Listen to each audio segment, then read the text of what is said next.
name is Daniel Wambiri Mude. I'm currently the chairman of the Department of Library and Information Science, which is in the School of Education, Kenyatta University. I've been a lecturer here for about 6 years.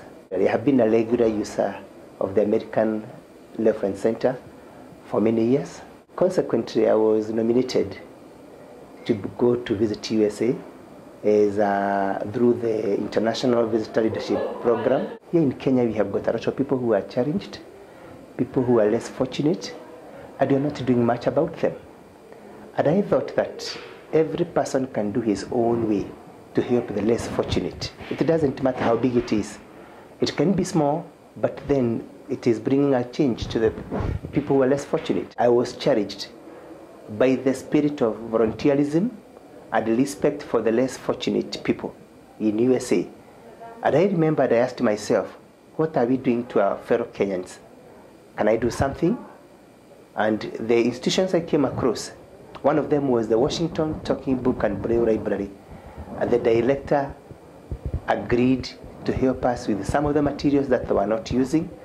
And those materials have been shipped, several of them, to this country to help the students who are in Thika School for the Bride, the Salvation Army Thika School for the Bride, and the Machakos Institute for the Bride.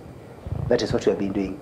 And they have always come through the collaboration of the American Embassy and Kenyatta University. So far, I can comfortably say that we have already donated over 1,000 Braille books to these students in Thika School for the Bride. And in Machakos Institute for the Bride, we have also donated over 250 Braille materials. If as a society, or as a government, or as a university, because you're coming from Kenyatta University, or as a mission like the US Embassy, if everybody was to do his own bit, everybody can live a very comfortable life.